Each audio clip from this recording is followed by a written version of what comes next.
ॐ शुक्लांभरधरं विष्णुं शशिवर्णं चतुर्भुजं प्रसन्नवदनं ध्यायेत् सर्वविघ्नोपशान्तये।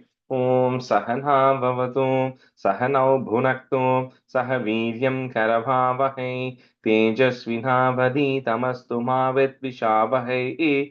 ॐ शान्तिः शान्तिः शान्तिः। अगजानन पद्मार्कं गजाननमहर्निशम् अनेकदन्तं भक्तानामेकदन्तमुपास्महे। श्रीमहागणपतये नमः। गुरवे सर्वलोकानां विषजे भवरोगिणां निधये सर्वविद्यानां श्रीदक्षिणामूर्तये नमः। अस्मद्गुरुचरणारविन्दाभ्यां नमः। वसुदेवसुतं देवं कंसचाणूरमर्दनं देवकी परमानन्दं कृष्णं वन्दे जगद्गुरुं। ज्ञानानन्दमयं देवं निर्मलस्फटिकाकृतिम् आधारं सर्वविद्यानां श्रीहयग्रीवमुपास्महे। श्रीहयग्रीवमूर्तये नमः। सरस्वति नमस्तुभ्यं वरदे कामरूपिणि विद्यारम्भं करिष्यामि सिद्धिर्भवतु मे सदा। श्रीमहासरस्वत्यै नमः। उमाकोमलहस्ताब्जसम्भावितललाटकं हिरण्यकुण्डलं वन्दे कुमारं पुष्करस्रजं। வெற்றிவேல் முருகனுக்கு ஹரஹரோஹர. लोकवीर्यं महापूज्यं सर्वरक्षाकरं विभुं पार्वतीहृदयानन्दं शास्तारं प्रणमाम्यहं। स्वामिये शरणमय्यप्पा। वागर्ताविव सम्पृक्तौ वागर्तप्रतिपत्तये जगतः पितरौ वन्दे पार्वती परमेश्वरौ। श्रीपार्वतीपरमेश्वराभ्यां नमः। कोमलं कूजयन् वेणुं श्यामलोऽयं कुमारकः वेदवेद्यं परब्रह्म तस्मै श्रीगुरवे नमः। अस्मद्गुरुचरणारविन्दाभ्यां नमः। श्रीकृष्ण गोविन्द हरे मुरारे श्रीनाथ नारायण वासुदेव। श्रीकृष्ण गोविन्द हरे मुरारे श्रीनाथ नारायण वासुदेव। श्रीकृष्ण गोविन्द हरे मुरारे श्रीनाथ नारायण वासुदेव। पीताम्बरं करविराजितचक्रशङ्खकौमोदकी सरसिजं करुणासमुद्रं राधासहायम् अतिसुन्दरमन्दहासं वातालयेशम् अनिशं हृदि भावयामि। कृष्णो रक्षतु मां चराचरगुरुः कृष्णं नमस्ये सदा। कृष्णेनैव सुरक्षितोऽहमसकृत् कृष्णाय दत्तं मनः। कृष्णादेव समुद्भवो मम विभो कृष्णस्य दासोऽस्म्यहम्। कृष्णे भक्तिरचञ्चलास्तु भगवन् हे कृष्ण तुभ्यं नमः। श्रीगुरुवायूरप्पा शरणं नम्राणां सन्निधत्ते सततमपि पुरस्तैरणभ्यर्थितानपि आर्तान् कामानजस्रं वितरति परमानन्दसान्द्रां गतिं च।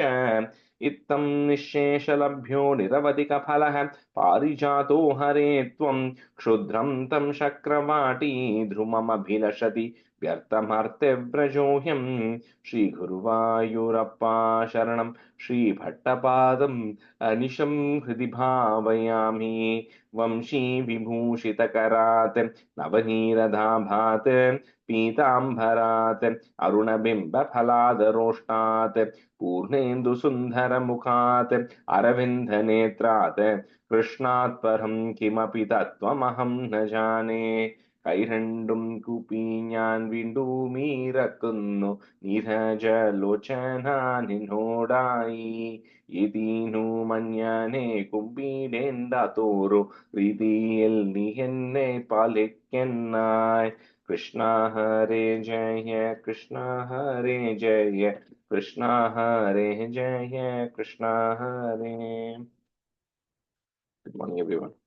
Sorry, we could not have the class last week. I was traveling and the timing did not work out.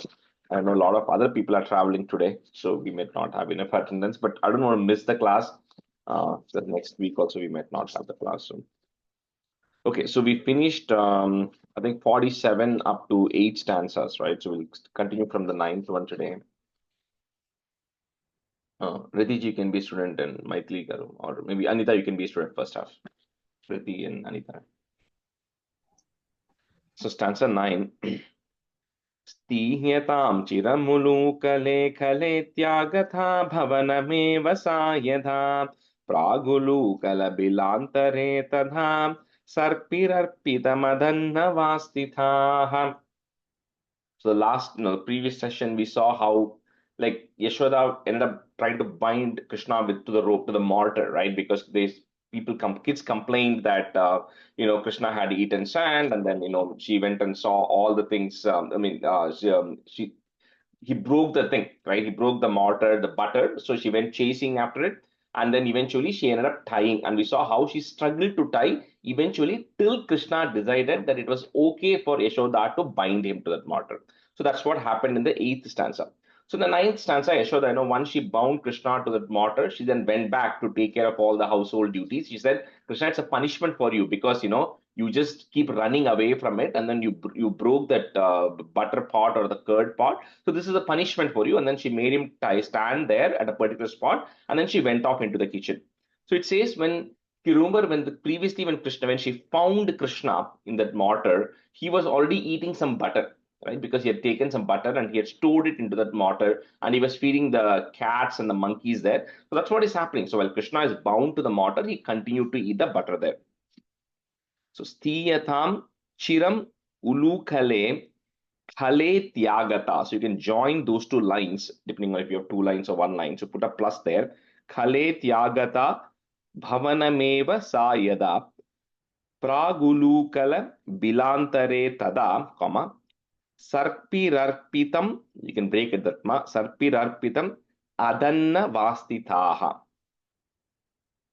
Stihyatam chiramulu khale khale tyagata bhavaname सा यदा प्रागुलूकलबिलान्तरे तथा सर्पिरर्पितमधन्नवास्तिताः.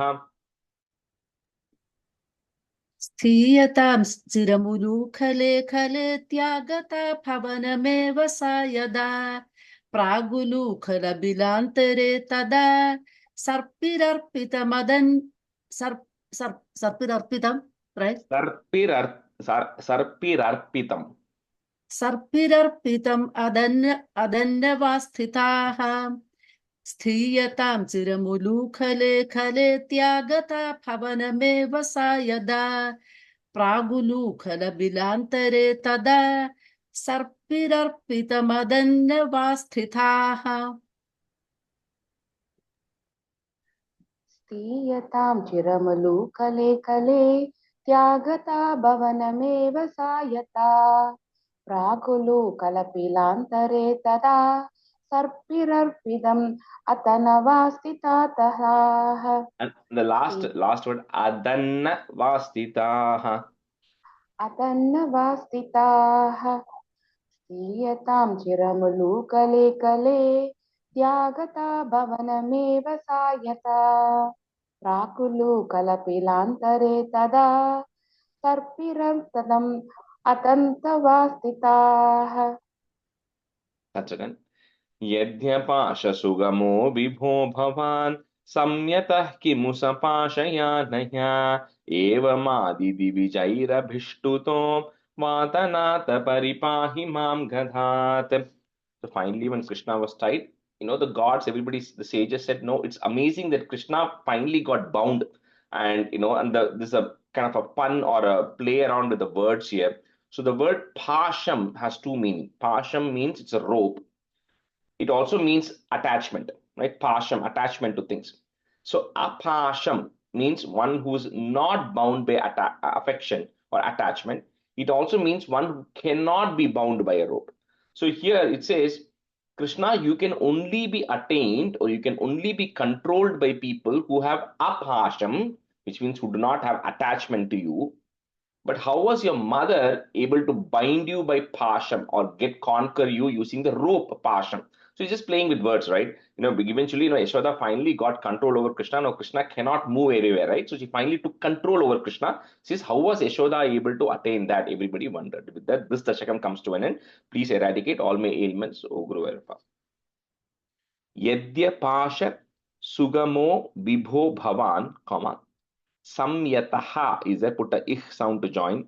Samyatah kimu sapashayanaya evamadi divijair abishtuto. Like we said, the word abishtuto when it comes means praising. So Divijair Abhishtuto, comma, Vatanatha Paripahi Mam Gadat. यद्यपाशसुगमो विभो भवान् संयतः किमु सपाशयानया एवमादिदिविजैरभिष्टुतो वातनाथ परिपाहि मां गदात् यद्यपाशसुगमो विभो भवान् संयतः किमु सपाशयानया एवमादिदिविजैरभिष्टुतो वातनाथ परिपाहि मां गदात् यद्यपाशसुगमो विभो भवान् संयतः किमु सपाशयानया एवमादिदिविजैरभिष्टुतो एवमादिदिविजैरभिष्टुतो वातनाथ परिपाहि मां गदात् यत्यपाशसुगमो विभो भवान् संयतः किमु सपाययानया पाशयान, so that word पाशयानया, संयतः किमु यपाशयानया एवमादिदिविजैर्भिष्टुतो अभिष्टुतो वातनाद परिपाहि मां गदात् यत्यपाशसुगमो विभो भवान् संयतः किमु सपाशयानया एवमादिदिविजैरभिष्टुतो वातनाथ परिपाहि मां गदात्. Krishnaya Parabrahmane Namaha. Okay, we'll go to Dasakam 48. So 48 is a continuation of 47. So 48 is Yamalarjuna Bhanjana Varnanam. So Yamalarjuna are two trees, type of trees. Yamala Arjuna trees, that's the name of it. And the Bhanjana Varnam is the breaking of the Yamalarjuna trees. So that's one. Mudha Suraughaiस्त्वमुधार सम्मधैः उदीर्य Damodar इत्यभिष्टुतः मृदूदर स्वैरमुलूकलेलगन् अदूरतोद्भौ ककुभाबुदैक्षताः. So, well, continuation literally from the last stanza. So after Yashoda had tied Krishna there and she had gone inside to take care of all of her kitchen affairs, and Krishna was attached to the mortar and he was eating the butter. So at that time he noticed, right, there were two large Yamalarjuna trees at the outskirts of the compound. So it is like sometimes when you ask where is your house, they say, oh, my house is next to that train station or my house is next to the shop, right? Similarly, for Nandagopa's house, the identification was these two Yamalarjuna trees. So when somebody was asked, where is Nandagopa's house? They say, you keep walking, you will see these two large Yamalarjuna trees. Nobody knows how many years they have been there. They have been there for thousands of years. And that is where Nandagopa's house is. That was the kind of indicator for Nandagopa's house, right? So that was that those trees, nobody knows how long it's been there. It's been there for several thousands of years. And that was like a big landmark in Gokulam at that point. So anyway, Krishna notices those two trees which are actually standing there. And here, Bhattatripad is introducing the word Damodara for the first time. Because Udara means your belly, your stomach. And Dama is the rope. So he says, Krishna, the one whose bound, whose stomach is tied with one whose stomach, his rope is tied around somebody's stomach is called Damodara. Because now only Krishna got tied, right? So he can get the name Damodara only from now on, right? So that is the context behind the word Damodara. Anyway, so Krishna sees those two trees. So Mudha Suraughais Tvam Udhara Sammadaihi. Put a visarga at the end of that line, comma, Sammadaihi. Next line, the Ru becomes a U. Udirya Damodara Ityabhishtutaha. Mridudaraha, put is Mridudaras Swairam Ulukhale Lagan. Put a in at the end of that line, comma, Lagan. Next line, you will have an in and a na. You can strike both, put a a. So it becomes Adurato Dvau Kakubhavu Daikshataha. It's one word. Mudha Suraughaiस्त्वमुधार सम्मदैः उदीर्य Damodar इत्यभिष्टुतः मृदूदर स्वैरमुलूखलेलगन् अदूरतोद्भौ ककुभाबुदैक्षताः. मुदा सुरौखै स्तमुदार सम्मदैः उदीर्य दामोदर इत्यभिष्टुता मृदूदरः स्वैरमुलूखले लगन् अदूरतो द्यौ ककुफा Ritiji, that second line, Abhishtutaha, there's a visarga there. Okay. And then the fourth line is Dvau. Adurato Dvau. Adurat, okay, Diyav, okay. No, I think you said Diau, you said it's Dvau. Diyav, No, not, there's no Ya there. Dvau. Dvav, okay, Dvav, Yeah, two, okay. Dvau. Okay. Muda suraikhesva mudara sammadaihi udirya damodara ityabhishtutam mृदूदरः स्वैरमुलूखले लगन् अदूरतो द्वौ ककुफावुदैक्षथाः. Again, the second line, Ityabhishtutaha, visarga there. Okay. Abhishtutaha. मुदा सुरैः स्तवमुदर सम्मदैः उदीर्य दामोदर इत्यभिष्टुतः मुदूतरस्वैरमुलूकले लकन् अतूदरतो द्वौ ककुपावुदैक्षतः. So first line, Anita, Suraugais Tvam Udhara Sammadaihi. Okay. मुदा सुरैस्तव मुदूर सम्मतैः उदीर्य दामोदर इत्यभिष्टुतः मृदूतरैस्वैरमुलूकले लकन् अतूरतो द्वौ ककुपावुदैक्षताः. Stanza 2. कुबेरसूनुर्नलकूभराभिदः परो मणिग्रीव इति प्रतां गतः महेशसेवादिगतश्रियोन्मदौ चिरं किल त्वद्विमुखावखेलताम्. So these two random trees which were actually stationed there, how did those trees come about there? See, we look at a lot of things every day, right? We look at a lot of people, we look at a lot of trees, a lot of animals, but we never know the history of what happened to them, right? The previous lives, what happened to anybody. We don't have that information, right? But the great sages do have access to it.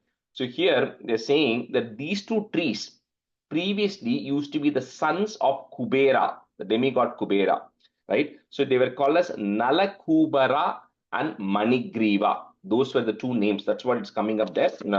Nalakubara and Manigriva in the second line, right? So those were the two sons of Kubera. Now, of course, Kubera is a very rich demigod. And this Nalakubara and Manigriva also were well off, right? Very opulent. And, they used to worship Lord Shiva a lot. And, they had a lot of blessings of Lord Shiva. So because they had access to Lord Shiva, they got very proud. They said, we have access to Lord Shiva itself. And they used to go to Mount Kailasha and they used to wander in the gardens and the Ganj and the Mandakini river, which is flowing through that. So they had access to all of that. So anytime you have a lot of power, you have a lot of wealth, you have a lot of access, bad things end up happening. So they always used to be intoxicated with that Varuni liquor, right? And they used to always be drunk and they used to be always intoxicated.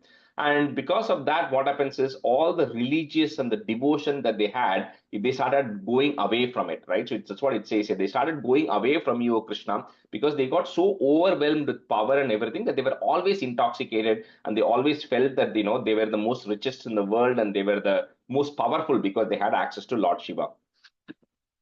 So, Kubera Sunur Nalakubarabhidaha, Paro Manigriva iti Pratamgatah Mahesha Sevadigata Shriyon Madau. So Madau is intoxicated. Shriyon Madau, Chiram Kila Tvad Vimukhava Khelatam. Kubera Sunur Nalakubarabhidaha Paro Manigriva iti Pratamgatah Mahesha Sevadhigata Shriyon Chiram Kila Tvad Vimukhavakhelatam.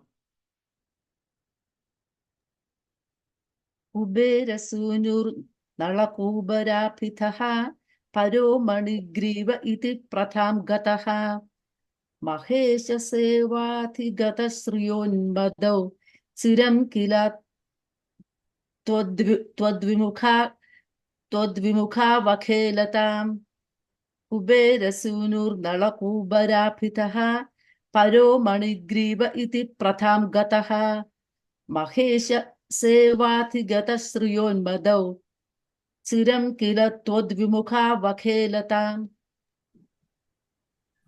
कुबेरसूनुर्नलकूबरापितः परो मणिग्रीव इति प्रतां गतः महेशसेवातिगतश्रियोन्मतौ चिरं किल त्वद्विमुखावकेलताम् कुबेरसूनुर्नलकूबरापितः परो मणिग्रीव इति प्रतां गतः महेशसेवातिगतश्रियोन्मतौ चिरं किल त्वद्विमुखावकेलताम् That's a three. सुरापगायां किल तौ मदोत्कटौ सुरापगायद् बहुयौवतावृतौ विवाससौ केलिपरौ स नारदो भवत्पदैकप्रवणो निरैक्षत. So that Mandakini river which was flowing through Mount Kailash. So they were always the two sons of Kubera, Narakubara and Manigriva, were always there in the water, and they were just hanging out or playing out in the water with a lot of other women. So it says, typically people go to Ganges to purify themselves, but how do these two people, Manigriva and Nalakubara, have the ability to get into Ganges and commit crimes? Right? How is that possible? That's because Ganges, it's like, like many other things, right? Just because you get into Ganges, you don't get purified. It is the what do you call what your mental condition is, right? What your spiritual condition is. So if you're getting into it with the intention of getting purified, you'll get a different result. But Manigriva and Nalakubra did not have that intention, right? So they were anyway intoxicated. So one day, what happened is they were again, same thing was going on. They were all drunk. They were both Manigriva and Nalakubra were naked in that river in Ganges, and they were also naked with other women, right, in that river as well. So maybe because of their blessings, right, at the time, what happened is Lord Narada ended up coming to that place by chance. So when Narada looked at these two people, he saw that they were completely intoxicated, right? Their eyes were completely red in color, and he could understand the situation. He understood that they were completely drunk, and these were completely like spoiled brats, right? Who were actually enjoying there and singing and playing in the Ganges River with all these naked women. That's what Lord Narada sees.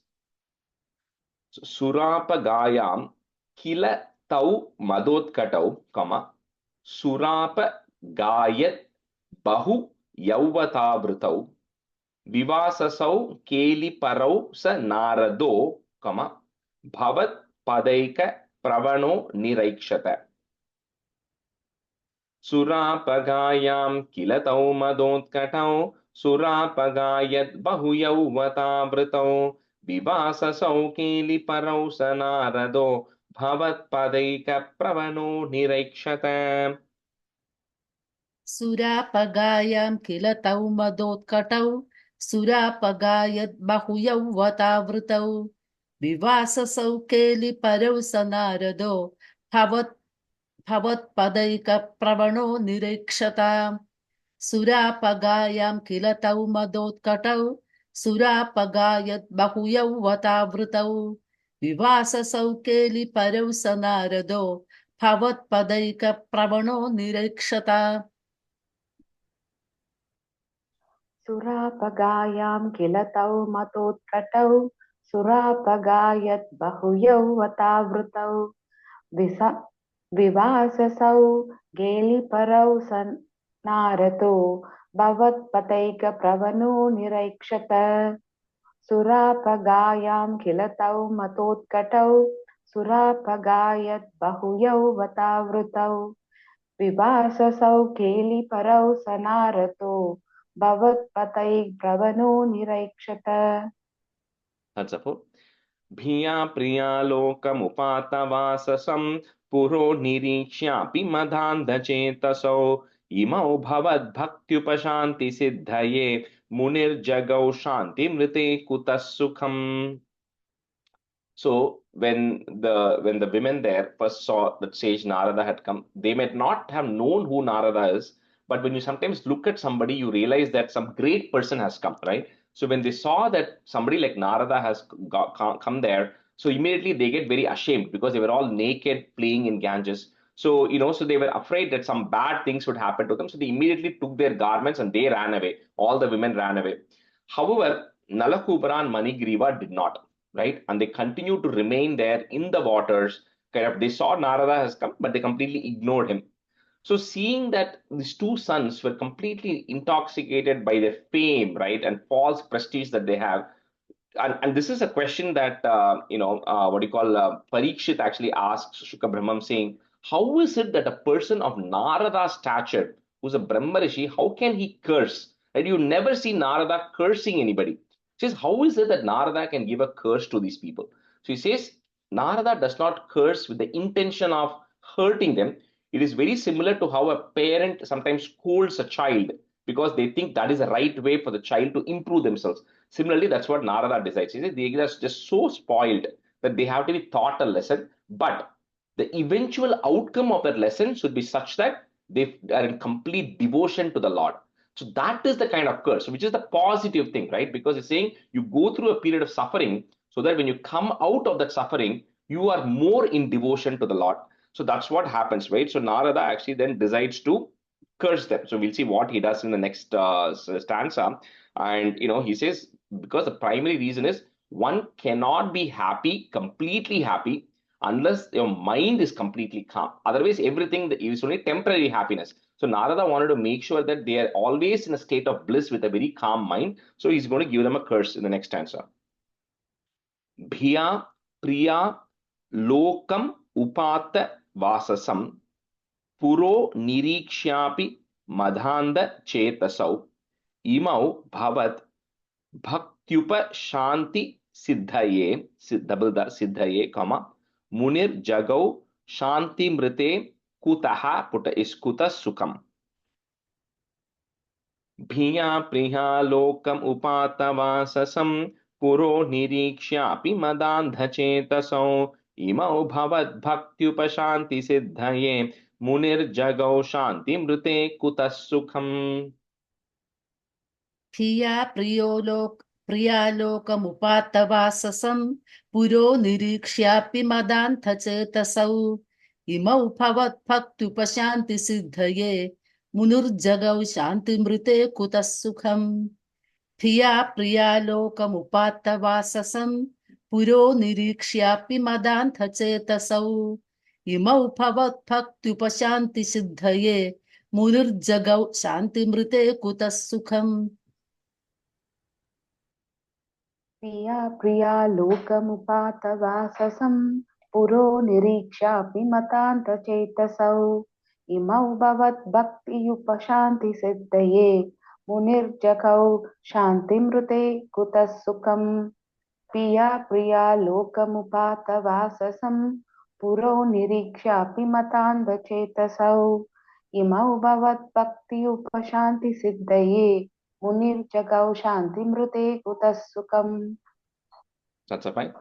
युवामवाप्तौ ककुभात्मतां चिरं हरिं निरीक्ष्यात पदं स्वमाप्नुतम् इति ऋतौ थौ भवदीक्षणस्पृहां गतौ व्रजान्ते ककुभौ बभूवतुः. So Narada then tells them that, gives a kind of feedback to them, right? Saying amongst all the attractions which are there for material enjoyment, everything that you can actually enjoy in this world, he says the one which is the worst, better than having, a very good body, better than being born in a very rich family, better than being completely learned. He says the worst thing is attachment to money, attachment to riches, right? He says is the worst one because he says the person who is very, very attached to wealth, he says they completely are blinded by what everything is. Everything else also creates a lot of other desires, and you're kind of blinded by a lot of things. He says amongst all of these things, the worst is getting attached to a lot of wealth. So he says the only remedy for you, for people who are completely attached to wealth so much, is to actually get them to the other side, which is to the side of poverty. He says because only a person who has actually remained in a state of poverty can actually see the problems of others who are also stuck by poverty. Otherwise, they say you are going to be so, attached to wealth and you're going to be so bound by it that you will never realize what the other side goes through. And he gives an example. He says, how can you realize in the pain of getting stuck by a thorn, pricked by a thorn, unless you have actually been pricked by a thorn before. Because only then, when somebody says that I got pricked by a thorn, you will actually feel sorry for them, because you will actually understand what kind of a pain it causes, right? Similarly, he says you have to be in a state of poverty to understand the pain that somebody who is in poverty goes through. And these two people, Nalakubra and Manigriva, because of being completely rich and everything, they have they ended up doing a lot of bad things, like killing a lot of animals and all of that stuff. So because they're not able to control their senses and they've been completely blinded, he says my goal is to relieve them of all this false prestige that these two people have. So he says they are at a point where they're so naked that they don't even know that they are naked, right? That's how drunk they are. So he says you are no different than like a tree. If you look at a tree just stands there, right? It ignores anybody who's actually coming by. The tree doesn't care. You can go kick a tree, the tree won't respond. And the tree remains naked all through. It doesn't respond, right? He says, and that's why in Tamil, for those of you who understand Tamil, there is a statement which says, Maram mari nikkaran, they say. Like, you're standing like a tree because you're completely, not in, impacted by anything else that's going on. So he says, you both are going to become trees, because only then you will realize what it is to remain completely naked and completely ignoring everything that is going to be happening around you, right? And you're going to stay there and you're going to observe the entire world go by, entire time pass by. However, because you are the sons of demigods like Kubera, and because you used to be completely devoted to the Lord, the eventual the outcome for this for you would be eventually when Hari will come. So Harim Nirikshata, when avataram of Hari happens, at that time, because of his mercy, you will all be finally liberated.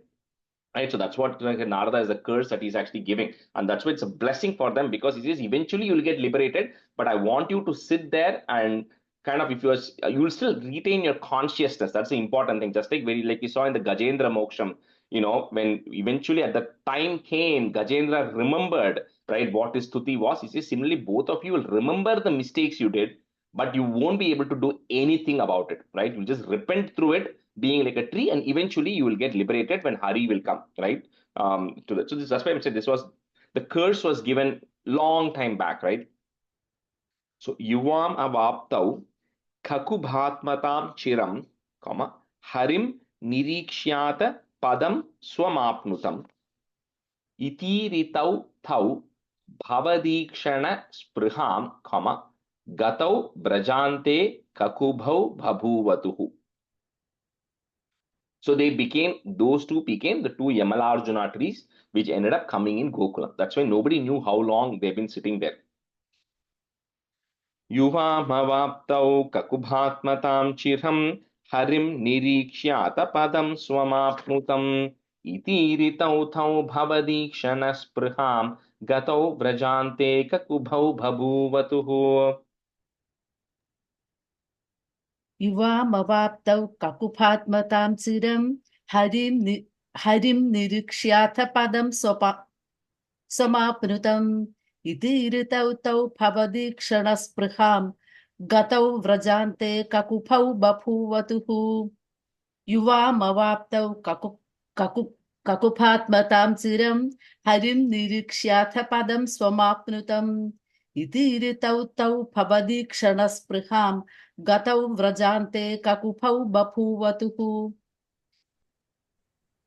युवामवाप्तौ ककुपात्मतां चिरं हरिं निरीक्ष्यातपथं स्वमाप्नुतम् इति ऋतौ तौ भवदीक्षणस्पृहां कतौ व्रजान्ते ककुपौ बभूवतुः युवामवाप्तौ ककुपात्मतां चिरं हरिं निरीक्ष्यातपथं स्वमाप्नुतम् इति ऋतौ तौ भवदीक्षणस्पृहां कतौ व्रजान्ते ककुपौ बभूवतुः. Stanza 6. Rajeshri, one quick question. Is it iti re or iti ri? Iti ritau. So it's iti ritau. Okay. Yeah, long T, short Ri. Okay, thank you. Stanza 6. Atandramindra druyugam tatha vidham sameyushamanthargamina tvaya tirayuto lukalaroda nirdhutau chiraya jirnau paripatitau taru. So that's how those Yamalarjuna trees have been sitting there in Nandagopa's compound. Right? And these Yamalarjuna trees are a type of trees. They use the bark of the trees for curing, heart disease and things like that. So it's a very medicinal tree. So when Krishna was observing those two trees, when he was tied to this mortar and Yashoda had gone inside, Krishna is observing these two trees sitting there. And Krishna knows, right? He says, I don't have to go liberate these Nalakubara and Manigriva. But my most ardent devotee Narada has said that I am going to go and liberate them. So because Narada has given word, I have to respect his word. So these two people have to get liberated, right? Because Narada has promised to them, right, that eventually Hari is going to come and liberate you. And in the very next Dashakam, Krishna is going to go away from Gokulam. So this is his last chance to liberate them, because once Krishna goes to Vrindavan, he can't come back to Gokulam to liberate them again, right? So what Krishna does is he takes the mortar to which is attached and he drags the mortar and then he starts walking towards those trees. And those are really old trees. And when he goes in between those trees, what happens is the mortar which is attached to gets stuck between those two trees. And what Krishna does is he drags them, he kind of goes forward, and when he does it, the mortar pushes and both those trees come crashing down, right? So both the trees which have been sitting there for thousands of years, they actually come crashing down and eventually fall. So Atandram Indra Druyugam Tathavidam, Sameyusha Manthara Gamina Tvaya Tirayuto Lukala. So remember, Ulukala is embedded in there. So Tirayuto Lukala Rodha Nirdhutau, Chiraya Jirnau Paripatitau Taru. Atandramindra Druyugam Tata Vidham Samheyusha Mantharagaminha Tvaya Tirayuto Lunkhala Nirdhutau Chiraya Jirnau Paripatitau Taru. अतन्द्रमिन्द्रद्रुयुगं तथाविधं समेयुषा मन्थरगामिना त्वया तिरायुतो लूखलरोथनुर्धुतौ चिराय जीर्णौ परिपातितौ तरु अतन्द्रमिन्द्रद्रुयुगं तथाविधं समेयुषा मन्थरगामिना त्वया तिरायुतो लूखलरोथनुर्धुतौ चिराय जीर्णौ परिपातितौ तरु अतन्द्रमिन्द्रत्रुयुगं तथावितं समेयुषा मन्द्रकामिना त्वया तिरायुतो लूकलरोतनिर्तुतौ चिराय जीर्णौ परिपादितौ तरु अतन्द्रमिन्द्रत्रुयुगं तथावितं समेयुषा मन्द्रकामिना त्वया तिरायुतो लूकलरोतनिर्तुतौ चिराय जीर्णौ परिपादितौ तरु. Anita, on the second line, Manthara full tha, Mantharagamina. Shameyusha Mantargamina Tvaya. Chapter 7. Abhajishaki Dvitayam Yada Tvaya Tadaiva Tad Garbhatala Nireyusha Mahatvisha Yaksha Yugena Takshanate Abhaji Govinda Bhavana Pistavahim. So this pastime of Krishna, like we say Kali and Ardhanam, right? When Krishna dances, is going to dance on Kaliya. So this is called Damodara Leela. So this is the Leela of Krishna where he's Damodara. As Damodara, whatever his act is performing. So when the two trees which have been there for thousands of years got completely uprooted from the roots. So it was not like one portion of the tree fell. Both the trees got completely extracted from the ground and they fall on either sides.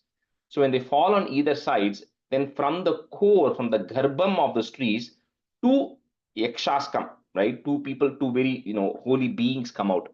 And these two personalities who come out are like as if fire himself, Lord Agni himself has come. It was like fire personified, right? Which is actually coming out of these trees because they had so much, tejas or effulgence, right? That it was actually lighting up that entire place. And then they then do prostrations to Krishna, and then they're going to do a stuti, which is going to come in the next stanza. But that's what comes out of these two trees. Abhaji Shakhi Dvitayam Yada Tvaya, Tadaiva Tat Garbha talan nireyusha mahatvisha yaksha yugena takshanat. Put it at the end of that line in comma. Takshanat. Next line, the becomes a. Abhaji Govinda Bhavanapi Stavaihi. Abhajishaki Dvitayam Yada Tvaya Tadaiva Tadgarbhatalan Nireyusha Mahatvisha Yaksha Yugena Takshanat Abhaji Govinda Bhavanapi Stavaihi. Aphaji Sakhi Dvitayam Yada Tvaya Tadaiva Tadgarpha Talan Nireyusha Mahatvisha Yaksha Yugena Takshanata Aphaji Govinda Bhavana Pistavaihi. Aphaji Sakhi Dvitayam Yada Tvaya Tadaiva Tadgarpha Talan Nireyusha Mahatvisha Yaksha Yugena Takshanata Aphaji Govinda Bhavana Pistavaihi. अपाजिषाहित्वतयं यथा त्वया तथैव तत्कर्पतलान्निरेयुषा महाद्विषा यक्षयुगेन तक्षणात् अपाजि Govinda भवानभिस्तवैः Dvitayam. द्वितयं यथा त्वया तथैव तत्कर्पतलान्निरेयुषा महात्विषा यक्षयुगेन दक्षणात् अपाजि Govinda भवानभिस्तवैः. That's it.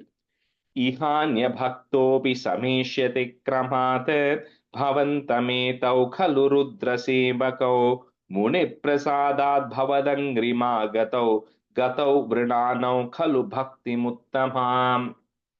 So when these two Nalakubra Manigriva come out, like Narada had said, they still had a continuing memory. So they still could understand that this is Hari himself who was incarnated, because that's what Narada has said, right? Hari himself is going to come and he's going to touch you, and the moment he touches you, you're going to get liberated from these trees and you're going to get back to your original bodies. So Nalakubra and Manigriva remember that, and then they do a stuti for Krishna, which is there in Bhagavatam but not here. So they do a stuti for Krishna, but essentially net what they say, is they say that, we are servants of your servant. Narada Muni is your servant, and we are like his servant, and it is only by his grace, only by the grace of Narada Muni. So they do not say, oh my God, we got cursed by Narada Muni. He says, we are so thankful to Narada Muni. He says, only because of the blessings of Narada Muni that we are able to now come and see you face to face, right? We're able to see Hari face to face, and that Hari was able to touch me only because of the grace of Narada Muni.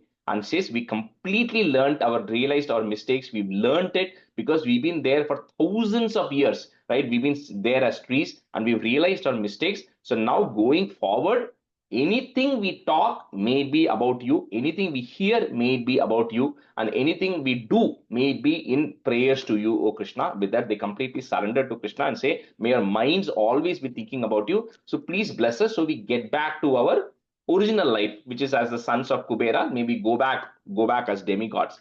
And Krishna also says, he says, Narada, he's actually done a huge favor, right? While you were completely, you fell down from Swargaloka because of the bad things that you were doing, but still he favored you and then he blessed you. And and Krishna blesses, saying, you'll always be now thinking about me. That is a blessing I'm giving to you. And then, you can go back and you'll never fall from this platform. That's extremely important, right? Because they fell down, they got blessed now, they now continue to be devoted to Narayana. The most important thing is to be able to continue it and not fall back again. So that is the blessing that Krishna actually gives them.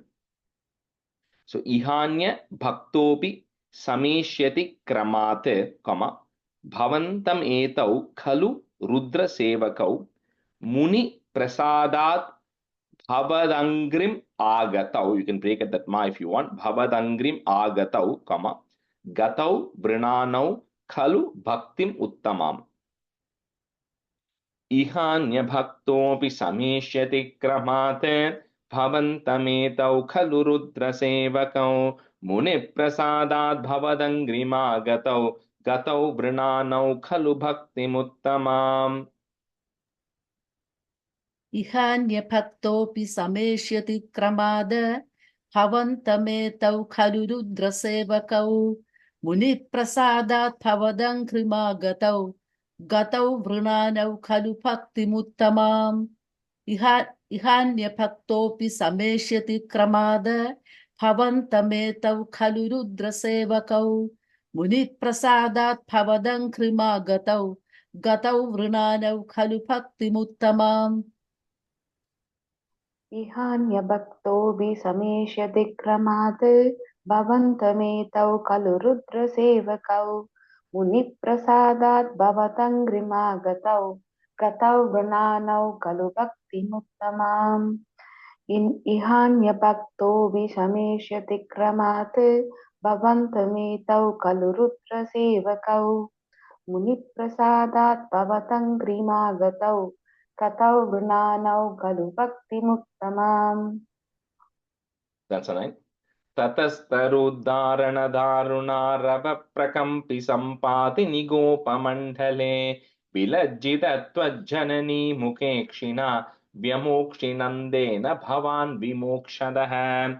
So when such large two trees, Yamalajuna trees fell, they created a lot of sound, noise, right? Because it fell on the ground. So when that happened, immediately, of course, the entire neighborhood, everybody heard it, and people saw the trees falling as well. So all these gopas and gopikas, everybody rushed to the spot, and they can see that the Yamalajuna trees are on the ground. But they were really surprised is how could these trees have fallen?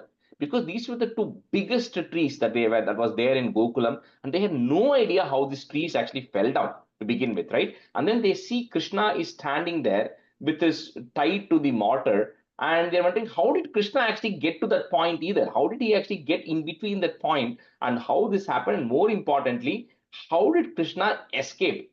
Right? You have these massive two trees fallen on either sides, but Krishna remains unscathed, right? He's standing right in between, and they wonder how did this actually happen? So, like it happened in the Sakatasura incident also, there are all these young boys who are Krishna's friends who are there. They say, we know what happened. We saw Krishna got tied by the mortar by his mother. Then he started walking with the mortar. He got in between these two trees, and then the mortar opened and the two trees fell.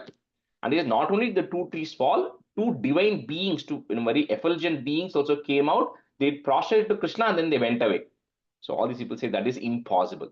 Now, how can such a small boy get between two trees and break those two trees? And then you're talking about two beings coming and all that. So none of them believe what these boys, say. They say more importantly, at the time Nandagopal then looks at Yashoda and saying, what did you do? Like it happened in the previous time. He says, you tied the small boy to a mortar. Like what crime did this boy commit that he had to undergo such a punishment?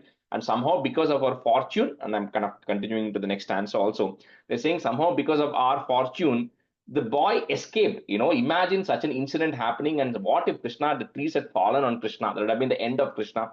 So he says, they all suddenly again thank God and thank everybody, saying that nothing happened to Krishna. So it's all because of the blessings that, good things that we have done that Krishna has escaped, right? So with that, this Dashakam comes to an end. So tatas tarudharana. So there is double there. Tatas tarudharana darunarava, put a plus. Prakampi sampatini gopa mandale. So those two lines together. Bilajjita twaj janani mukhekshina, comma, vyamokshi nandena bhavan vimokshadaha. Then Nandagopal releases Krishna. First thing he does is remove that rope that Krishna was actually tied and then frees him up. ततस्तरुदाहरणदारुणारवप्रकम्पि Sampati निगोपमण्डले विलज्जितत्वज्जननी मुखे क्षिणा व्यमोक्षिनन्देन भवान् विमोक्षदः. ततस्तरुदारणदारुणारव प्रकम्पि सम्पाति निगोपमण्डले विलज्जितत्वज्जननी मुखे क्षिणा व्यमोक्षिनन्देन भवान् विमोक्षाः. Vimokshadaha. Sorry, that last word. Vimokshadaha. Vimokshadaha. ततस्तरुदारुणदारुणारव प्रकम्पि Sampati निगोपमण्डले विलज्जितत्वज्जननी मुखे क्षिणा व्यमोक्षिनन्देन भवान् विमोक्षदः. ततस्तरुद्दारणदारुणारव प्रकम्बिसम्पातिनिकोपमण्डले विलज्जितत्वज्जननी मुखे क्षिणा व्यमोक्षिनन्देन भवान् विवोक्षतः ततस्तरुद्दारणदारुणारव प्रकम्बिसम्पातिनिकोपमण्डले विलज्जितत्वज्जननी मुखे क्षिणा व्यमोक्षिनन्देन भवान् विवोक्षतः. That's it. Mahiruhor madhya gato batarbhako, comma, harehe, put a F, hare prabhavat aparikshato. You can break at the da if you want. Prabhavat aparikshato dhuna. Iti bruvanair gamito griham bhavan, comma, marutpuradhishwara pahimam gadat. Mahiruhor madhya gato batarbhako हरेः प्रभावात् परीक्षतोऽधुना इति ब्रुवाणैर्गमितो गृहं भवान् मरुत्पुराधीश्वर पाहि मां गदात्. महीरुहोर्मध्यगतो बदार्भको हरेः प्रभावात् अपरीक्षतोऽधुना इति ब्रुवाणैर्गमितो गृहं भवान् मरुत्पुराधीश्वर पाहि मां गदात्. महीरुहोर्मध्यगतो बदार्भको हरेः प्रभावादपरीक्षतोऽधुना इति ब्रुवाणैर्गमितो गृहं भवान् मरुत्पुराधीश्वर पाहि मां गदात्. महीरुहोर्मध्यगतो पदार्पको हरेः प्रभावात् अपरीक्षतोऽधुना इति ब्रुवाणैर्गमितो गृहं भवान् मरुत्पुराधीश्वर पाहि मां गदात्. महीरुहोर्मध्यगतो पदार्पको हरे प्रभावात् अपरीक्षतोऽधुना इति ब्रुवाणैर्गमितो गृहं भवान् मरुत्पुराधीश्वर पाहि मां गदात्. Anita, third line, second word, bruvanair. Iti bruvanair. इति ब्रुवाणैर्गमितो गृहं भवान्. Krishnaya Parabrahmane Namaha. Complete session. So we'll switch. Bhuvana, you can be a student, and Maitli Garu, you can be a student. So next one, 49, is a very small and a quick chapter, so we'll kind of run through it pretty fast. It's Vrindavana Gamana Varnanam. So the journey that they make to Vrindavanam. So every couple of stanzas, I'll say the meaning on this. Bhavat Prabhava Vidurahi Gopaha Taru Prapatadikamatra Goshthe Ahetumutpata Ganam Vishankya Prayatumanyatra Manu Vitenuhom. So Bhavat Prabhava Vidurahi Gopaha. So that is there. Put a visarga, comma. Next line. Taru Prapatadikamatra, one word. Prapatadikamatra Goshthe Ahetum Utpata Ganam Vishankya, comma, Prayatum Anyatra Mano Vitenuhu. Bhavat Prabhava Vidurahi Gopaha Taru Prapatadikamatra Goshthe Ahetum Utpata Ganam Vishankya Prayatum Anyatra Mano Vitenuhu.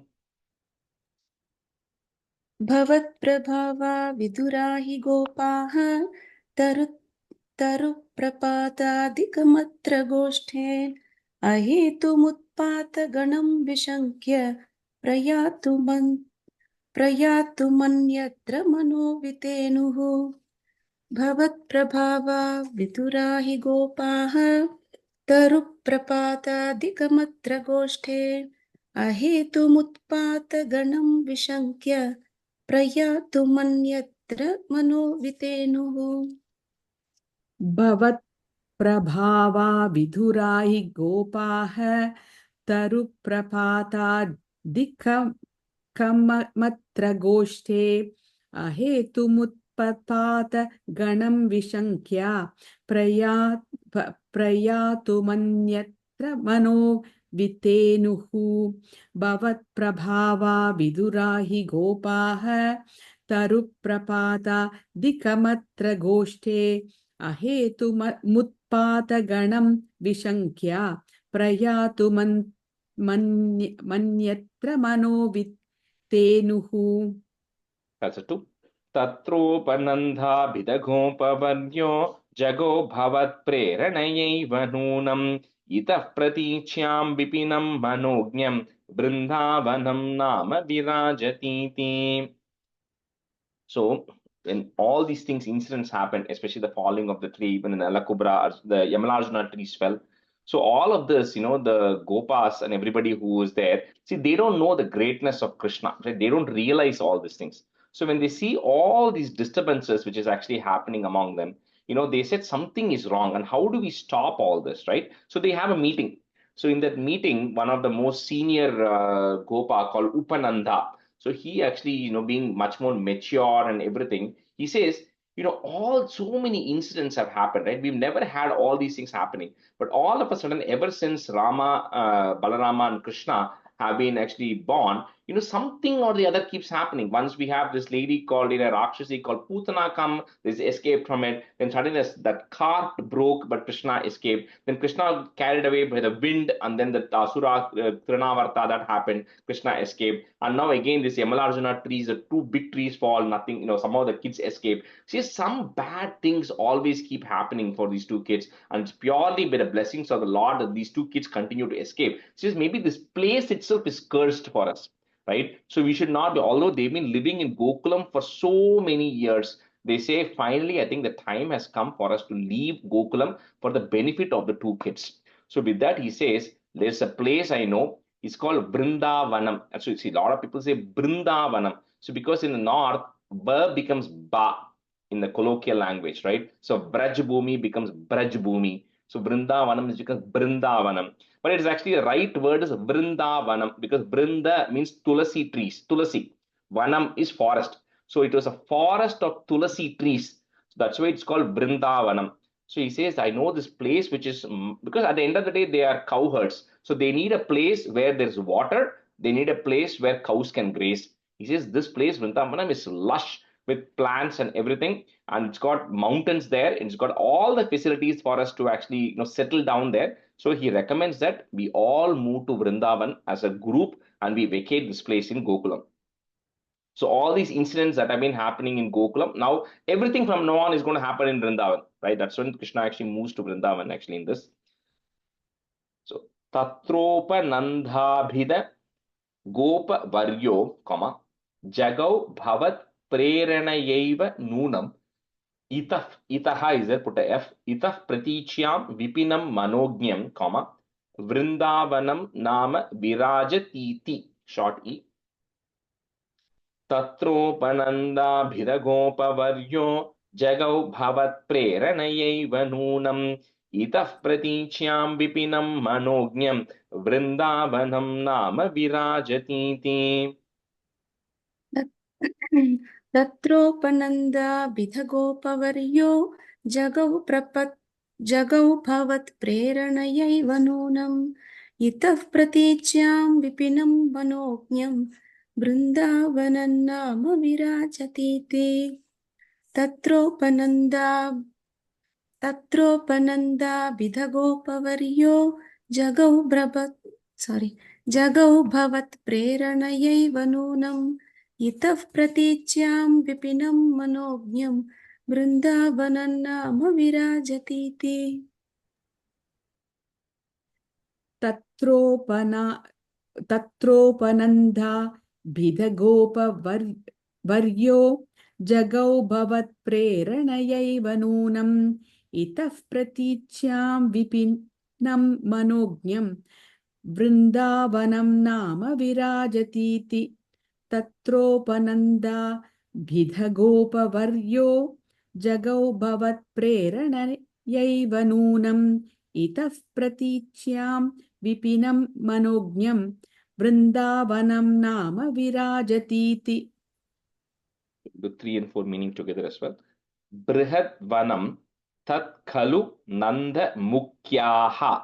So put a visarga there because you're going to put a pause there. Nanda Mukhyaha, Vidhaya Gaushti Namata Shanena Twadanvita Twaj Janani Nivishta, put a plus, Garishta Yananugata Vicheluhu. Brihatmanam Tatkalu Nandamukyaha Vidhaya Gaushtinamatakshanena Twadanvita Twajjanani Nivishta Garishthayananugata Vicheluhu. बृहद्वनं तत् खलु नन्दमुख्याः विधाय गौष्ठीनमथ क्षणेन त्वदन्वितत्वज्जननी निविष्ट गरिष्ठयानानुगता विचेलुः बृहद्वनं तत् खलु नन्दमुख्याः विधाय गौष्ठीनमथ क्षणेन त्वदन्वितत्वज्जननी निविष्ट गरिष्ठयानानुगता विचेलुः बृहद्वनं तत् खलु नन्दमुख्याः विधाय गौष्ठीनमथ क्षणेन त्वदन्वितद्वज्जननी निविष्टद्गरिष्ठयानानुगता विचेलुः बृहद्वनं तत् खलु नन्दमुख्याः विधाय गौष्ठीनमथ क्षणेन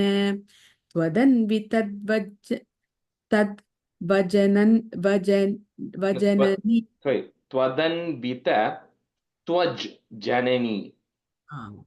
त्वदन्वितत्वज्जननी विष्टद्गरिष्ठयानानुगता विचेलुः. There are two knees, one long knee and one short knee in the second line. Twadanvita Twaj Janani Nivishta. Let me try that again. त्वदन्वितत्वज्जननी Nivishta. Janani Nivishta. Yeah, there are Correct. Yeah, there's two knees there. That's right. Stanza 4. Ano manogya dhvanidhenupali kura pranadantarato vadubhihi bhavad vinodalapitaksharani prapiyanajnayatamargadairyam. So the third line, first word, the Brihadvanam, which they are referring to, is the current place, which is Gokulam, also called as Brihadvanam. And if you look at the map, right, when the Yamuna river is flowing, on the south right side is where Brihadvanam or Gokulam is, and they go kind of northwest. So they cross the river and they go northwest. When you go northwest, that's where Mathura comes, and you go further north, that's where Vrindavanam is there. So that's where they decide to go, right? So immediately when they decide, they don't have much things because they're all cow herds, and they anyway decided to pack up everything. So they pack all their stuff, put it in their carts, and then they start going towards Vrindavanam, right? In the bullock carts that they actually have. And how, as they were going through the distance of going from Brihadvanam or Gokulam to Vrindavanam, it says the Gopikas and the Gopas did not feel the distance covered because they were always talking about you, Krishna. So any time and every time, they always talk about the incidents. So as they were going through, as they rode the cart, they were talking about all the incidents that happened, all the pastimes of Krishna, how Krishna and Balarama used to play, and how they would miss that place, right? Because that's where Krishna and Balarama grew up. And Yashoda and Rohini, everybody were along with Krishna in the same cart, and they were constantly talking about you, oh Krishna, as they went through that place. So Ano Manognya Dhvani Dhenu Pali, long E, put a plus, Khura Pranadantarato Vadhubihi. So those two lines together. Bhavat Vinodhala Pitaksha Rani. That's one word, we cannot break it. So Bhavat Vinodhala Pitaksha Rani, comma, Prapiya Najnayata Marga Dairyam. Ano Manogya Dhvanidhenupali Kura Pranadantarato Vadhubihi Bhavat Vinodhala Pitaksha Rani Prapiyanajnayatamargadairyam. अनो मनोज्ञध्वनिधेनुपाली खुरप्रणदान्तरतो वधूभिः भवद्विनोदालपिताक्षराणि पपीयनाज्ञायतमार्गदैर्घ्यम् अनोमनोज्ञध्वनिधेनुपाली खुरप्रणादान्तरतो वधूभिः भवद्विनोदालपिताक्षराणि प्रपीयनाज्ञायतमार्गदैर्घ्यम् अनोमनोज्ञध्वनिधेनुपाली कुराप्रणादान्तरतो विधूभिः भवद्विनोदालपिताक्षराणि प्रपीय नाज्ञायत मार्गदैर्घ्यम्. That the second line or first line, depending on how you have it, last word is vadhubihi. वधूभिः अनोमनोज्ञध्वनिधेनुपाली कुरप्रणादान्तरतो वधूभिः भवद्विनोदालपिताक्षराणि प्रपीय नाज्ञायतमार्गदैर्घ्यम्.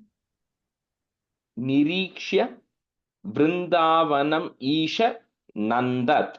And then put a plus. Prasuna Kunda Pramukha Dhrumaugham. Amodataha. Is there put a ish to join? Amodatash Shadvala Sandra Lakshmiya, comma. Harin Mani Kuttima Pushta Shobham. निरीक्ष्य वृन्दावनमीशनन्दत्प्रसूनकुन्दप्रमुखद्रुमौघम् अमोदताशाद्वलसान्द्रलक्ष्म्यां हरिन्मणिकुट्टिमपुष्टशोभम्. निरीक्ष्य वृन्दावनमीशनन्दत्प्रसूनकुन्दप्रमुखद्रुमौघम् अमोदथाशाद्वलसान्द्रलक्ष्म्या हरिन्मणिकुट्टिमपुष्टशोभम्. निरीक्ष्य वृन्दावनमीशनन्दत्प्रसूनकुन्दप्रमुखद्रुमौघम् अमोदथाशाद्वलसान्द्रलक्ष्म्या हरिन्मणिकुट्टिमपुष्टशोभम्. निरीक्ष्य वृन्दावनमीशनन्दत्प्रसूनकुन्दप्रमुखद्रुमौघम् अमोदथाशाद्वलसान्द्रलक्ष्म्या हरिन्मणिकुट्टिमपुष्टशोभम्. निरीक्ष्य वृन्दावनमीशनन्दत्प्रसूनकुन्दप्रमुखद्रुमौघम् अमोघथाशाद्वलसान्द्रलक्ष्म्या हरिन्मणिकुट्टिमपुष्टशोभम्. The 6. नवाकनिर्व्यूढनिवासभेदेषु अशेषगोपेषु सुखासितेषु वनश्रियं गोपकिशोरपाली विमिश्रितः पर्यगलोकतास्त्वम्. 5 and 6 meaning. So finally with that they now enter Vrindavan, which says it's that Vrindavan is always pleasant to live in all seasons. No longer though. If you go there in summer, it's scorching, right? It's south of Delhi. So anyway, it used to be very pleasant in all seasons because it's a forest area. So there are a lot of trees that used to cover the give you the shade to protect from the heat, right? So it is a very pleasant place. And when they actually enter into Vrindavan, it says the kunda flowers, which are the jasmine flowers. So already that place is full of tulsi trees. Plus, it also has jasmine flowers everywhere. So which means that place was not only beautiful, it was also very fragrant because of the tulsi smell and the jasmine smell. And when they enter that, they see all these things, tulsi lying on the floor. They see the jasmine flowers lying on the floor. So it looks like emeralds were lying on the floor. It looked very pretty. It also was a good sight as well as a good smell also there. So anyway, nothing much in this. They just move there and then the Gopas then settle down there. So they build they construct their new houses. And once they construct the new houses, of course, Krishna and the other boys being young kids, they decide to wander and explore Vrindavan because that's a new place they have actually come to right now. So Navaka Nirvyudha Nivasa Bhedeshu. So we're going to put this ish and a va there. You remove the ish and a va and put a shu. Bhedeshu, short u, comma. Next word starts with the a. Ashesha Gopeshu sukhasiteshu vanashriyam gopa kishora pali long e put a plus vimishritah put a f vimishritah पर्यगलोकथास्त्वम् नवाकनिर्व्यूढनिवासभेदेषु अशेषगोपेषु सुखासितेषु वनश्रियं गोपकिशोरपाली विमिश्रितः पर्यगलोकथास्त्वम् नवाकनिर्व्यूढनिवासभेदेषु अशेषगोपेषु सुखासितेषु वनश्रियं गोपकिशोरपाली विमिश्रितः पर्यगलोकथास्त्वम् नवाकनिर्व्यूढनिवासभेदेषु अशेषगोपेषु सुखासितेषु वनश्रियं गोपकिशोरपाली विमिश्रितः पर्यगलोकथास्त्वम् नवाकनिर्व्यूढनिवासभेदेषु अशेषगोपेषु सुखासितेषु वनश्रियं गोपकिशोरपाली विमिश्रितः पर्यगलोकथास्त्वं नवाकनिर्व्यूढनिवासभेदेषु अशेषगोपेषु सुखासितेषु वनश्रियं गोपकिशोरपाली विमिश्रितः पर्यगलोकथास्त्वम्. That's a 7. Arala margagata nirmalapam, comma, marala kujakrita narma lapam, nirantara smera saroja bhaktram, comma, kalinda kanyam samalokayastvam. Arala margagata nirmalapam, marala kujakrita narmalapam, निरन्तरस्मेर सरोजवक्त्रां कलिन्दकन्यां समलोकयस्त्वम् अरालमार्गगतनिर्मलापां मरालकूजाकृतनर्मलापां निरन्तरस्मेरसरोजवक्त्रां कलिन्दकन्यां समलोकयस्त्वम् अरालमार्गगतनिर्मलापां मरालकूजाकृतनर्मलापां निरस्तरस्मेरसरोजवक्त्रां कलिन्दकन्यां समलोकयस्त्वम्. Bhuvan, on the second line, nirantara. You said something else. Oh, nirantarasmera. Yeah. Okay. Arala marga gata nirmalapam marala kuja krita nirmalapam nirantarasmera rasoja vaktram kalinda kanyam samalokayastvam. Maitri Garu, the second line or the third line is Smera Saroja Bhaktram. Saroja Bhaktram. Okay. Yeah. Arala marga gata nirmalapam marala koja krita nirmalapam nirantarasme rasmera saroja vaktram kalinda kanyam samaloka yastvam. That's 8. Mahurake kashatalobhaniyam mayukamala shabalam maninam birinchalokasprishamucha shringaihi girimcha govardhanamaikshatastvam. So it just talks about the beauty of Vrindavan, right? So it says first when the boys start roaming around, first they come across what catches sight. What is the big landmark in Vrindavan is Yamuna River, because that Yamuna River flows through Vrindavan, and it is called as the Kalinda Kanya, means daughter of Kalinda. That's why it's called Kalindi. So Kalinda is a mountain. So from the mountain of Kalinda, this river comes. So it's called as Kalindi, or the daughter of Kalinda, the Yamuna River, right? And when it is actually going, that is the primary, that is a landmark in Vrindavan. So he says, of course, that water is extremely pleasant and pure at that time, right? And it talks about how the Saroja Bhaktram, the lotus, which is the lotus flowers which are actually there, is like the face of the Kalinda of Yamuna River. The swans which were going there is the voice, is the speech of the Yamuna River. So it describes the Yamuna River, right? The second big landmark to watch in Vrindavan at that time is the majestic Govardhana mountain, which you cannot miss, because not only is the river flowing everywhere you go, but anytime you look at one direction, you will see the Govardhana mountain. So of course, the Govardhana being a huge mountain, it actually had a lot of trees and a lot of animals. It says Mayura Keka, so which is like peacocks, right? So it was actually a lot of peacocks on that mountain, and the mountain was so big that it was almost touching the sky.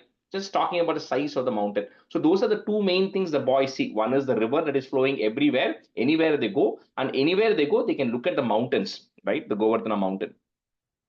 So Mayura Keka Shata Lobhaniyam, Mayuka Mala Shabalam Maninam Virincha Loka Sprisham Ucha Shringaihi. So put a Visargan comma, Shringaihi. Next line on top of that, Girim, there is a ir that goes away. Girim cha Govardhanam Aikshatastvam. You can break it that ma. Govardhanam Aikshatastvam. Mahurake Shatalobhaniyam Mahukamala Shabalam Maninam Virincha Lokas Prishamucha Shringaihi Girim cha Govardhanam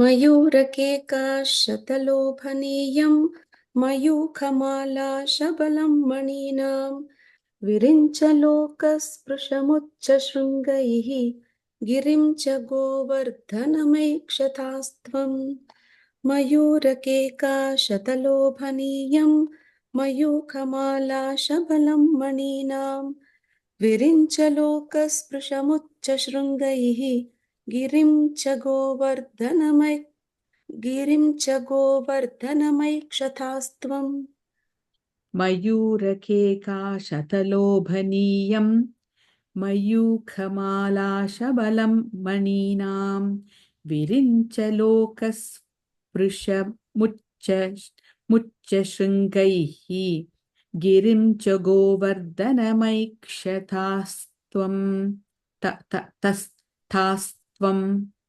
मयूरकेका शतलोभनीयं मयूखमालाशबलं मणीनां विरिञ्चलोकस्पृशमुच्चशृङ्गैः गिरिं च गोवर्धनमैक्षतास्त्वम् Samam tato gopa kumarakais samantato yatra vanantam agaha tatas tam kutilam apashyah, kalindajam ragavatim ivaikam. You can break it that ma, ragavatim ivaikam. Samam tato gopa kumarakais samantato yatra vanantam agaha tatastam kutilam apashyah kalindajam ragavatim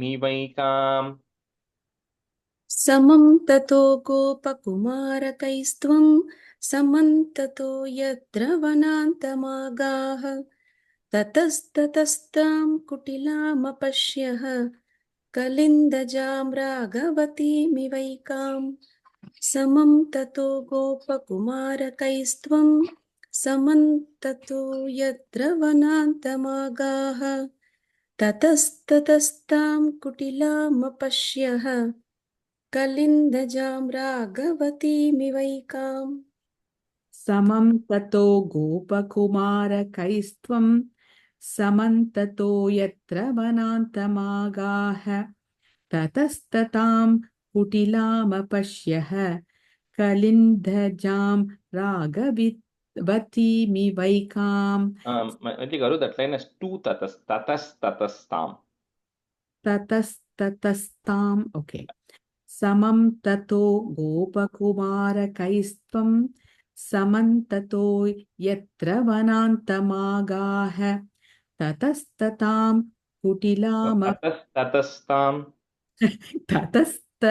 ततस्ततस्तां कुटिलामपश्यः कलिन्दजां राघवतीमिवैकाम् Last word, ragavatim. रागवती मिवैकाम्. That's it. तथा विधेस्मिन् विपिने पशव्ये समुत्सुको वत्सगण प्रचारे चरन् सरामोत कुमारकैस्त्वं समीरगेहाधिपपाहि रोगात्. So it says, so Krishna, wherever you go with the Gopa boys, right, in Vrindavan, it was, you saw that winding Yamuna river following you, as if it was like like a damsel who's fallen in love with you, who keeps following you wherever you are going. So wherever Krishna is going, he sees that Yamuna is also following him that way, which essentially says Yamuna is just winding through the forest of Vrindavan everywhere. So it's like, this Yamuna is just wanting to be with you. That's why she's following you everywhere you go. So anyway, so with this, they settle down in Vrindavan, and that because that place is very conducive for grazing cattle. So Balarama and Krishna, they all start, grazing the cattle, and then they settle down there. So with that, this Dashakam comes to an end. So it's more like a transition Dashakam to say they've gone from Gokulam to Vrindavan and they settle down there, right? Because from now on, everything that's going to happen from 50 to 73 is going to be in Vrindavan. Next 23 Dashakams are in Vrindavan, then they move to Mathura, and then eventually to Dwaraka. So तथा विधेस्मिन् विपिने पशव्ये समुत्सुको वत्सगण प्रचारे चरन् सरामोथ कुमारकैस्त्वं समीर गेहाधिप पाहि रोगात्. तथा विधेस्मिन् विपिने पशव्ये समुत्सुको वत्सगण प्रचारे चरन् सरामोत कुमारकैस्त्वं समीरगेहाधिप पाहि रोगात्. तथा विधेऽस्मिन् विपिने पशव्ये समुत्सुको वत्सगणप्रचारे चरन् सरामोत कुमारकैस्त्वं समीरगेहाधिपपाहि रोगात्. तथा विधेऽस्मिन् विपिने पशव्ये समुत्सुको वत्सगणप्रचारे चरन् सरामोत कुमारकैस्त्वं समीरगेहाधिपपाहि रोगात्. तथा विधेऽस्मिन् विपिने पशव्ये समुत्सुको वत्सगणप्रचारे चरन् सरामोथ कुमारकैस्त्वं समीरगोहाधिप पाहि रोगात्. समीरगेहाधिप, last line. समीरगेहाधिप पाहि रोगात्. तथा विधेऽस्मिन् विपिने पशव्ये समुत्सुको वत्सगणप्रचारे चरन् सरामोथ कुमारकैस्त्वं समीर गेहाधिप पाहि रोगात्. श्रीकृष्णाय ब्रह्मणे नमः. We'll stop it here today. सान्ध्रानन्दावबोधात्मकमनुपमितं कालदेशावधिभ्यां निर्मुक्तं नित्यमुक्तं निगमशतसहस्रेण निर्भास्यमानम् अस्पष्टं दृष्टमात्रे पुनरुरुपुरुषार्थात्मकं ब्रह्मतत्त्वं तत्तावद्भाति साक्षात् गुरुपवनपुरे हन्त भाग्यं जनानां कायेन वाचा मनसेन्द्रियैर्वा बुद्ध्यात्मना वा प्रकृते स्वभावात् करोमि यत् सकलं परस्मै नारायणायेति समर्पयामि. Thank you, everyone. So next week we have the Parayanam. So for those who are attending the Parayanam, there will be no class. But for those who are not able to attend the Parayanam, maybe you all can review chapters 40 to whatever, 48, right? I'll just post a message in the group so you can sign up. So because we missed last class also, I don't want to miss another class. So okay. No formal class next week, right? No formal class. Yeah, no learning class next Saturday because we'll be at the temple at this time. Okay. Thank you, Rajesh. Yeah. I have a question. I don't know if I'm the only one from this batch who signed up. It looks like everybody else who has signed up are people who have completed learning, right? No, Bhuvana is there, Riti ji is there. Anita Ninge Lelia, you are not coming, right? I was about to ask you, sir, like, is the sign up in our group description, sir, or should I look for it? I haven't signed up yet. And the group, and the WhatsApp group, there should be a link. And I also posted the link yesterday. So Oh, yesterday again. Okay, sir. yeah, I posted last message I posted there last night. So you can just click on that, and there'll be one tab for RSVP. So you can put your name, so that way I know you're coming. And Sure, sir. if you're coming and you don't have a Dashakam because it's already taken, I can reassign somebody else's to you. One Dashakam I can assign to you. Okay. So if Sure, you're sir. Sure, okay. sir. So yeah, Thank so you, sir. Thank you. 3-4 people from this group are coming. I don't know all the names. I know Bratiji is coming and Bhuvana is coming and probably Anita also then. Okay. How does this work? I mean, is it like, do we chant separately? I mean, how does this work? So what the way it'll work is we'll all chant together. There'll be one person on the mic because somebody has to anchor the Dashakam, right? Otherwise, everybody will go in different directions, different pace, Oh, right? So okay. whoever has signed up for the Dashakam, they will be that one person who is on the mic. Okay, everybody else will be chanting in parallel, but this person will start it off, right? Oh, So they will start it off, so they'll pick the right pitch and the pace, they will pick it up. And then, of course, they will lead it, but everybody will be chanting together. But then this person will kind of anchor that entire Dashakam, right? So that way okay. it's not going in any wayward direction or things like that, right? That's all. Oh, And then okay. once your turn is done, you kind of come back. So we'll have 2 mics, and I'll say it in the beginning anyways. People are mostly aware of it. We'll have 2 mics. So when, for example, 49 is going on, and if you have 50, you go sit in the mic, opposite mic, and be ready. So in the moment 49 gets over, you immediately start. So there should be no transition time between the Okay. two Dashakams, right? So it'll continuously flow, right? Okay. And then once you're done, you go back to your spot, and then the next person will come in and sit. Okay. Okay. Okay. Thank Thank you. you. Thank you, sir. Bye. Thank you. And I had another question, sir. From 8:30 to 4. So is it okay if we go in between or Yeah, that's we fine. don't need to? Depending on your convenience, you do it. Thank you. Especially since Okay. all of you have done only up to almost. I wanted to finish 50, but we finished 49, which is okay. So at least you can stay through lunch, right? Because we'll stop Sure, after sir. Yes, 51. sir. We'll stop for lunch. Sure, sir. So you can Thank you so finish much. that lunch and then leave. Sure, sir. Thank you so Okay. much. Okay, bye.